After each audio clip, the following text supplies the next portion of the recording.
à celui qui peut vous affermir selon mon évangile et la prédication de Jésus-Christ, conformément à la révélation du mystère caché pendant des siècles, mais manifesté maintenant par les écrits des prophètes, d'après l'ordre du Dieu éternel, et porté à la connaissance de toutes les nations, afin qu'elles obéissent à la foi. À Dieu, seul sage, soit la gloire au siècle des siècles, par Jésus-Christ. Amen.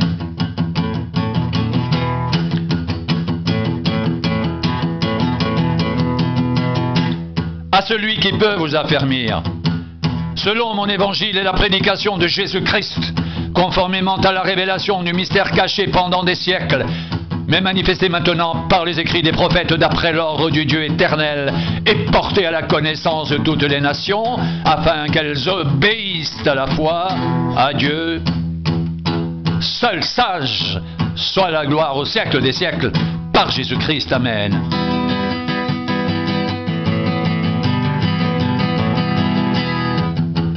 Paul, appelé à être apôtre de Jésus-Christ, par la volonté de Dieu, et le frère Sostène, à l'église de Dieu qui est à Corinthe, à ceux qui ont été sanctifiés en Jésus-Christ, saints par vocation, et à tous ceux qui invoquent en quelque lieu que ce soit le nom de notre Seigneur Jésus-Christ, leur Seigneur et le nôtre.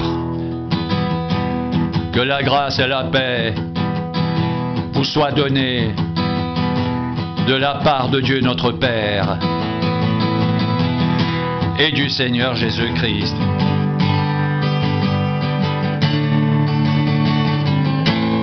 Je rends à mon Dieu de continuelles actions de grâce à votre sujet, pour la grâce de Dieu qui vous a été accordée en Jésus-Christ, car en lui, vous avez été comblés de toutes les richesses qui concernent la parole et la connaissance, le témoignage de Christ ayant été solidement établi parmi vous, de sorte qu'il ne vous manque aucun don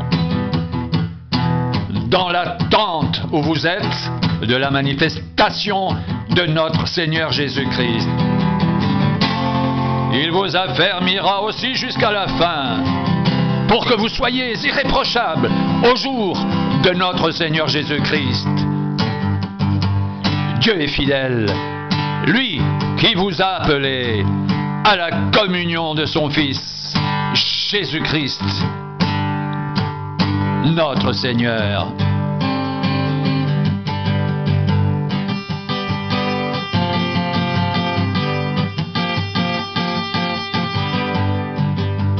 Je vous exhorte, frères, par le nom de notre Seigneur Jésus-Christ, à tenir tous un même langage et à ne point avoir de division parmi vous, mais à être parfaitement unis dans un même esprit et dans un même sentiment.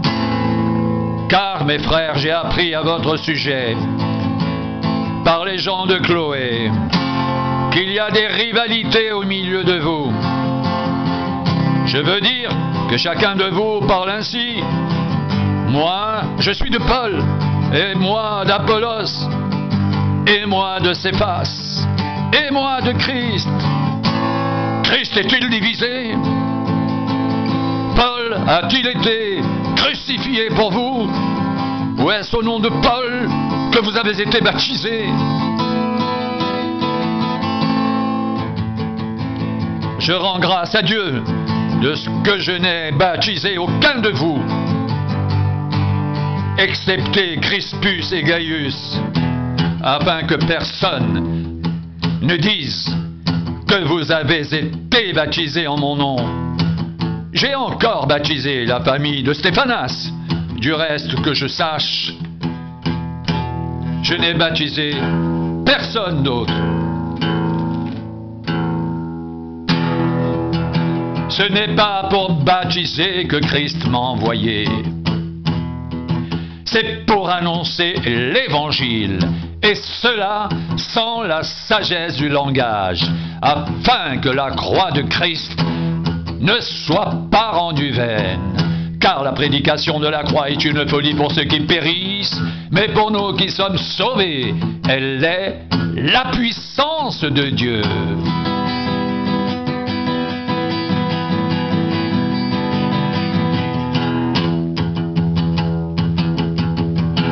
Aussi est-il écrit, je détruirai la sagesse des sages et je rendrai nulle l'intelligence des intelligents. Où est le sage, où est le scribe, où est le raisonneur de ce siècle? Dieu n'a-t-il pas convaincu de folie la sagesse du monde?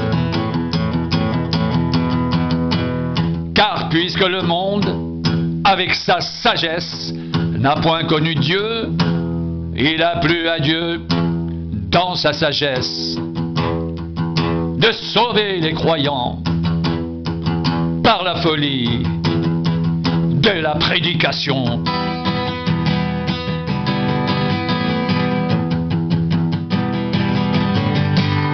Les Juifs demandent des miracles et les Grecs cherchent la sagesse.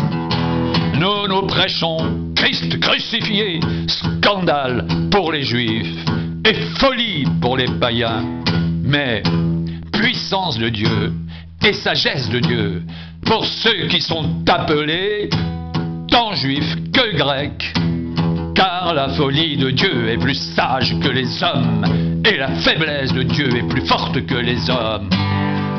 Considérez, frères, que parmi vous qui avez été appelés, il n'y a ni beaucoup de sages selon la chair, ni beaucoup de puissants, ni beaucoup de nobles.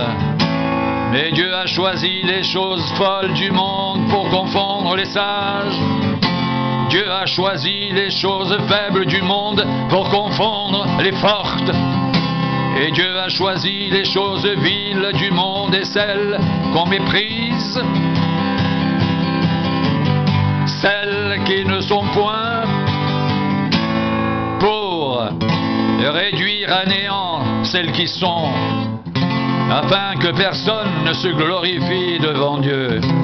Or, c'est par lui que vous êtes en Jésus-Christ, qui par la volonté de Dieu a été fait pour nous sagesse, justice, sanctification et rédemption, afin, comme il est écrit, que celui qui se glorifie dans le Seigneur.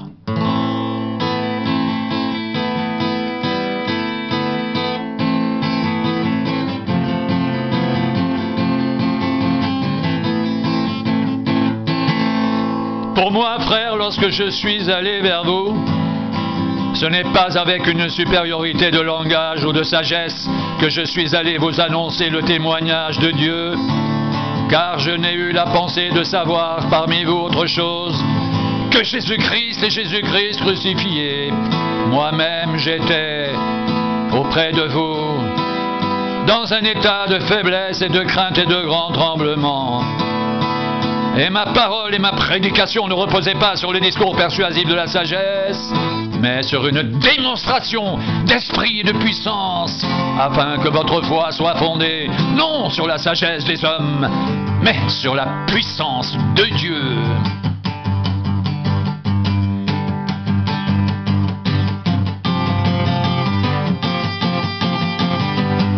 Cependant, c'est une sagesse que nous prêchons parmi les parfaits. Sagesse qui n'est pas de ce siècle, ni des chefs de ce siècle qui vont être réduits à l'impuissance. Nous prêchons la sagesse de Dieu, mystérieuse et cachée, que Dieu avant les siècles avait prédestinée pour notre gloire. Sagesse qu'aucun des chefs de ce siècle n'a connue, car s'il l'avait connue, il n'aurait pas crucifié le Seigneur de gloire. Mais comme il est dit, ce sont des choses que l'œil n'a point vues, que l'oreille n'a point entendues, qui ne sont point montées au cœur de l'homme. Des choses que Dieu a préparées pour ceux qu'il aime. Dieu nous les a révélées par l'Esprit. Car l'Esprit sont de tout, même les profondeurs de Dieu. Qui donc, parmi les hommes, connaît les choses de l'homme, si ce n'est l'esprit de l'homme qui est en lui? De De même, personne ne connaît les choses de Dieu si ce n'est l'Esprit de Dieu.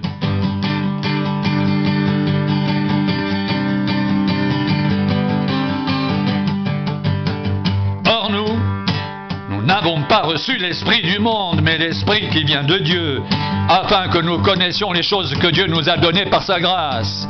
Et nous en parlons non avec des discours qu'enseigne la sagesse humaine, mais avec ceux qu'enseigne l'Esprit, employant un langage spirituel pour les choses spirituelles.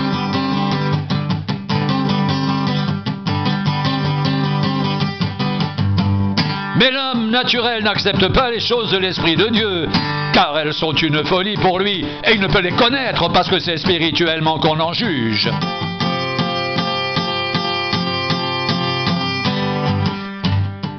L'homme spirituel, au contraire, juge de tout, et il n'est lui-même jugé par personne, car qui a connu la pensée du Seigneur pour l'instruire? Or nous avons la pensée de Christ.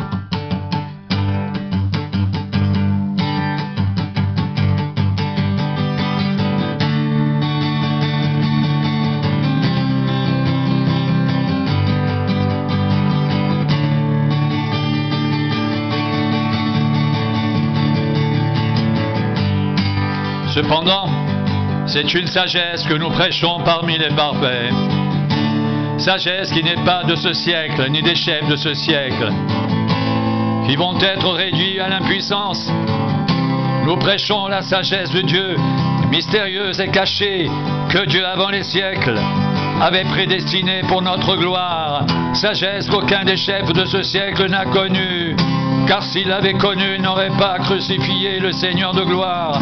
Mais comme il est écrit, ce sont des choses que l'œil n'a point vues, que l'oreille n'a point entendues, et qui ne sont point montées au cœur de l'homme. Des choses que Dieu a préparées pour ceux qui l'aiment. Dieu nous les a révélées par l'Esprit. Car l'Esprit sont de tout, même les profondeurs de Dieu. Qui donc parmi les hommes connaît les choses de l'homme, si ce n'est l'Esprit de l'homme qui est en lui? De même, personne ne connaît les choses de Dieu, si ce n'est l'Esprit de Dieu. Or nous n'avons pas reçu l'Esprit du monde, mais l'Esprit qui vient de Dieu, afin que nous connaissions les choses que Dieu nous a données par sa grâce. Et nous en parlons non avec des discours qu'enseigne la sagesse humaine, mais avec ceux qu'enseigne l'Esprit, employant un langage spirituel pour les choses spirituelles. Mais l'homme naturel n'accepte pas les choses de l'Esprit de Dieu, car elles sont une folie pour lui. Et il ne peut les connaître parce que c'est spirituellement qu'on en juge. L'homme spirituel, au contraire, juge de tout. Et il n'est lui-même jugé par personne. Car qui a connu la pensée du Seigneur pour l'instruire? Or nous avons la pensée de Christ. L'homme naturel n'accepte pas les choses de l'Esprit de Dieu, car elles sont une folie pour lui et il ne peut les connaître, parce que c'est spirituellement qu'on en juge. L'homme spirituel, au contraire, juge de tout, et il n'est lui-même jugé par personne, car qui a connu la pensée du Seigneur pour l'instruire? Or nous avons la pensée de Christ.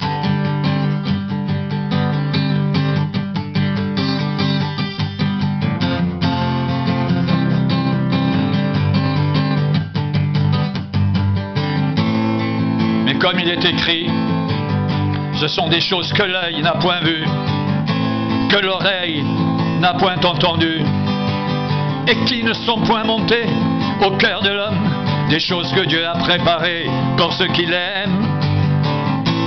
Dieu nous les a révélées par l'Esprit, car l'Esprit sont de tout, même les profondeurs de Dieu. Qui donc parmi les hommes connaît les choses de l'homme, si ce n'est l'Esprit de l'homme qui est en lui?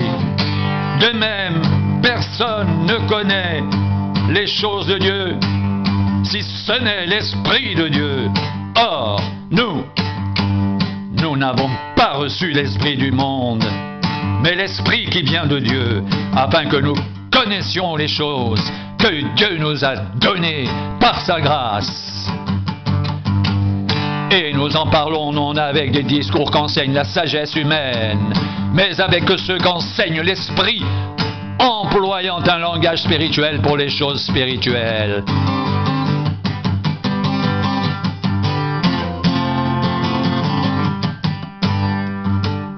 Mais l'homme naturel n'accepte pas les choses de l'Esprit de Dieu, car elles sont une folie pour lui, car il ne peut les connaître, parce que c'est spirituellement qu'on en juge.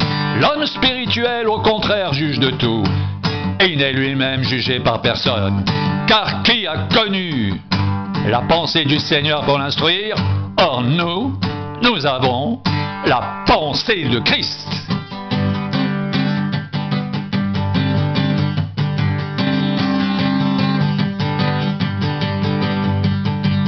Comme il est écrit, ce sont des choses que l'œil n'a point vues, que l'oreille n'a point entendues, et qui ne sont point montées au cœur de l'homme. Des choses que Dieu a préparées pour ceux qui l'aiment. Dieu nous les a révélées par l'Esprit, car l'Esprit sont de tout, même les profondeurs de Dieu. Qui donc parmi les hommes connaît les choses de l'homme, si ce n'est l'Esprit de l'homme qui est en lui? De même, personne ne connaît les choses de Dieu, si ce n'est l'Esprit de Dieu. Or, nous n'avons pas reçu l'Esprit du monde, mais l'Esprit qui vient de Dieu, afin que nous connaissions les choses que Dieu nous a données par sa grâce.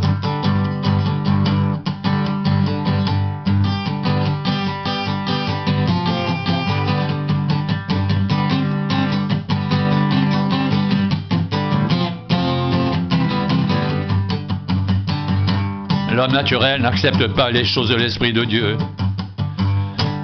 car elles sont une folie pour lui. Et il ne peut les connaître parce que c'est spirituellement qu'on en juge.